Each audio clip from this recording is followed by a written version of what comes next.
झनक ने लौटाया अनिरुद्ध का दिया हुआ तोहफा और कही ऐसी बात जिसे सुन अनिरुद्ध के दिल में हुआ दर्द। जी हाँ दोस्तों, स्टार प्लस के मोस्ट पॉपुलर शो झनक के अपकमिंग एपिसोड में आपको देखने को मिलेगा कि जहाँ झनक अनिरुद्ध के पास टेरिस पे जाती है, जहाँ वो एक्सरसाइज कर रहा होता है, वहीं उससे कहती है कि सर जी मुझे आपसे कुछ बात करनी है, और उसके दिए हुए तोहफे को कहती है कि सर जी आपने इतना ज़्यादा महंगा महंगा तोहफा मेरे लिए लाया है, मेरी औकात नहीं है इतने महंगे तोहफे खरीदने के लिए। जिस पर अनिरुद्ध कहता है कि मैं तुम्हारे लिए लाया हूँ और तुम इसे रख लो, और तुम्हारी शादी है और तुम इसे लेकर चली जाना, जहाँ मेरी मेरी यादें ज़िंदगी भर रखना। वहीं झनक कहते हुए नज़र आती है कि सर जी मैं रखना तो चाहती हूँ पूरी ज़िंदगी, उम्र भर, लेकिन आपके परिवार वालों को जब ये पता चलेगा कि आप मेरे लिए ये सब लाए हैं तो वो गुस्सा होंगे। आप अपने परिवार वालों को दे दीजिए, अगर वो मुझे देंगे तो मैं खुशी खुशी ले लूँगी, नहीं तो आप अपने परिवार वालों को ही उनमें ही बांट दीजिएगा। ये सब सुनने के बाद अनिरुद्ध और गुस्से से बिहेव करते हुए झनक से कहता है कि तुम्हारी प्रॉब्लम क्या है, मैं अगर तुम्हें कुछ दे रहा हूँ तो तुम क्यों नहीं ले लेती। जिस पे झनक कहती है कि सर जी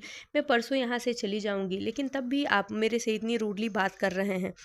मैं आपसे कुछ और नहीं माँग रही हूँ, बस मैं यही समझाने की कोशिश कर रही हूँ कि मैं रखना चाहती हूँ, लेकिन फिर घर में मेरे जाने के बाद तमाशा होगा, मैं वो नहीं चाहती। इसलिए आप ये तोहफ़ा उन लोगों को दे दीजिए, अगर वो लोग मुझे देंगे तो मैं इसे रखने के लिए तैयार हूँ। जहाँ झनक से अनिरुद्ध वादा करते हुए नज़र आता है और कहता है कि ठीक है, तो इन तोहफ़ों को तुम ज़िंदगी भर अपने पास सँभाल कर रखना। मैं ऐसा ही करूँगा, मेरे घर वाले ही तुम्हें ये तोहफ़ा देंगे और तुम इसको अपने पास हमेशा के लिए रखना। और ये सब कहने के बाद इमोशनल हो जाता है, जहाँ झनक कहते हुए नज़र आती है कि सर जी आप मेरे लिए इतना क्यों कर रहे हैं? क्या वजह है जो आप मेरे लिए इतना कर रहे हैं?